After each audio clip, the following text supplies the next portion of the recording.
Indian constitution features जहाँ आम कहू भारतीय संविधान वैशिष्ट्य।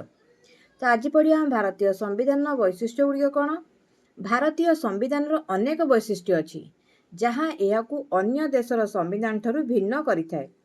भारतीय संविधान किछि प्रमुख वैशिष्ट्य गुड़िक होउछि नंबर 1 बृहत्तम लिखित संविधान। भारतीय संविधान होउछि पृथ्वीर बृहत्तम लिखित संविधान। एथिरे 22टी भाग एवं 12टी अनुसूची रे 444टी धारा रही। भारतीय संविधान एक लिखित दलील जहाँ देशर राजनैतिक व्यवस्था और एहार नागरिकों अधिकार एवं कर्तव्य पाई ढांचा निर्धारण करे। संघीय व्यवस्था भारत 2 नंबर है संघीय व्यवस्था।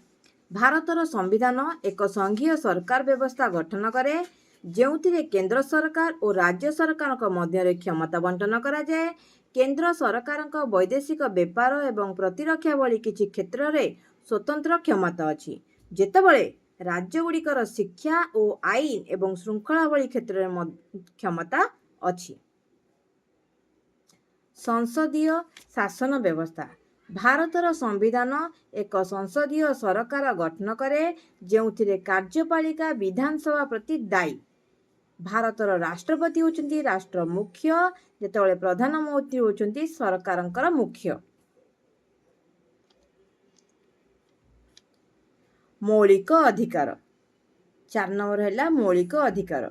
भारतर संविधान समस्त नागरिकों को मौलिक अधिकार एक सेट सुनिश्चित करे जेउथिरे समानता अधिकार बाक और अभिव्यक्तिर स्वाधीनता एवं जीवन और व्यक्तिगत स्वाधीनतार सुरक्षा अंतर्भुक्त।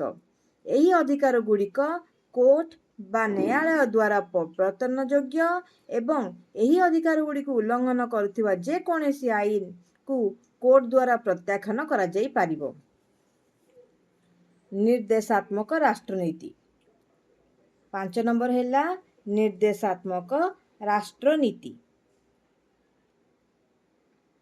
भारतर संविधान राज्य नीतिर एक सेट निर्देशात्मक नीति मध्य प्रदान करे जहाँ सरकारंक नीति गठन रे अनुसरण करिबा पाई अप्रवर्तन निर्देशावली। एही नीति गुड़िक मध्य अंतर्जातीय शांति और सुरक्षार प्रोत्साहन परिवेश सुरक्षा और लोकों कल्याणर प्रोत्साहन अंतर्भुक्त।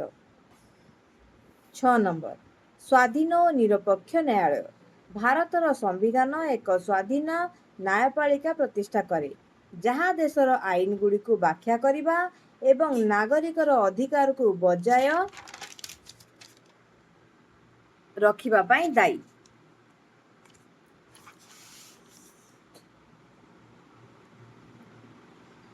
उच्चतम न्यायालय देशर सर्वोच्च न्यायपालिका एवं एहार न्यायपालिका समीक्षार क्षमता अछि जहाँ यह एक आईन किंबा सरकारी कार्य को असंवैधानिक घोषणा करने को अनुमति दिए।